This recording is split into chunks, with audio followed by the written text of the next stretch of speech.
My journey started in 2009 when I was 18. And my life was good at the time. I was playing sports and spending time with family, just doing normal things as a 18-year-old.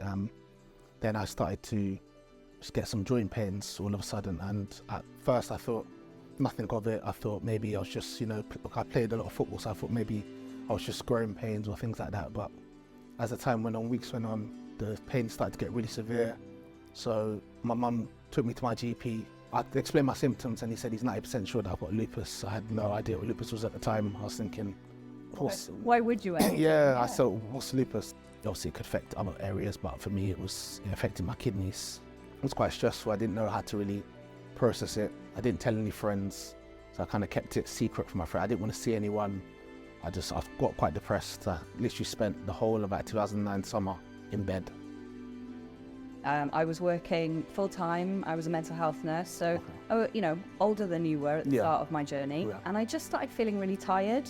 So I decided that I ought to go to the GP. The renal consultant told me that I was in end-stage kidney failure, stage 5, and that I would probably very soon need dialysis or a transplant.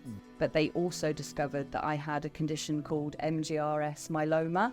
How did you feel about accepting an organ from a family member? How did it make you feel? I felt a bit guilty to take my granddad's kidney, because obviously he wasn't young at the time, so I thought if anything happens to him or his kidney, I'm going to feel very bad if he needed a transplant, for example, and I've taken one of his kidneys away. So same with my dad, he was adamant that he wanted to give me this kidney, as he didn't want to see me on dialysis anymore. In 1 week's time, less than 1 week's time, I will be having a kidney transplant, my sister being the live donor. My sister was straight in there, like, of course you have my kidney.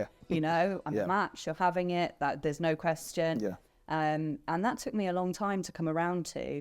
And I think how I managed it in the end was my sister saying to me, it's not about you actually, Carla, because it's about me. Because I love you, you're my big sister, and I want to have plenty more time with you in the future, and I want you to be well. Well, it's not in any way a difficult decision for those of us that know her and love her. It has also been a very tough 3 years. So a long time ago, we, were talking, and I said, if there's ever an opportunity, I would gladly give you one of mine. So I had asked before, I had offered before she'd even asked. I remember waking up in recovery and feeling pretty groggy from all the drugs. Of course. And I just remember saying to her, Lindsay, it's worked. And she messaged back going, how do you know? Have you had bloods? And I was like, no, not yet. But I feel different. It's like fog has lifted. It's like I can see, I can breathe. There's clarity. Yep. And so she apparently read the message back and just burst into tears and she said, it's all I wanted. It's all I wanted. Mention that you were embarrassed to talk to your friends back then. Why do you think it's important to make space to talk now? I didn't want to tell my friends. I was young at the time. I was only like 21 when I was on dialysis, so I felt quite embarrassed. They were going out, like partying and, different things, and I couldn't really take part. But obviously now I'm a lot older now, so if it was to happen to me now, I would, I would feel more comfortable being able to tell my friends, because, at the end of the day, your friends, they would understand and they will support you. You do feel alone, I think, when you're going through anything like this, any big health concern.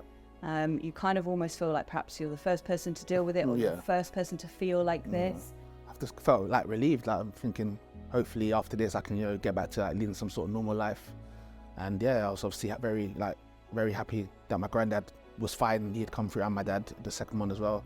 I think for other people who are going through it, to hear somebody's journey and know that they're not on their own. We've been through it, you've been through it, and we've kind of come out the other side. People assume, don't they, that kidney disease is kind of, not that bad, really. It tired me to the point where, I couldn't really engage in family life. So the transplant, it's literally given me my life back. It's given me the chance to be able to play with my kids, to go out with my kids, to spend days with my family. The people who are watching Less Oil, who have been involved with that and are watching, I guess what I'd want them to take away from this is you know, ill health. It happens to anybody. But when it does happen, it's important to talk. It's important to open up.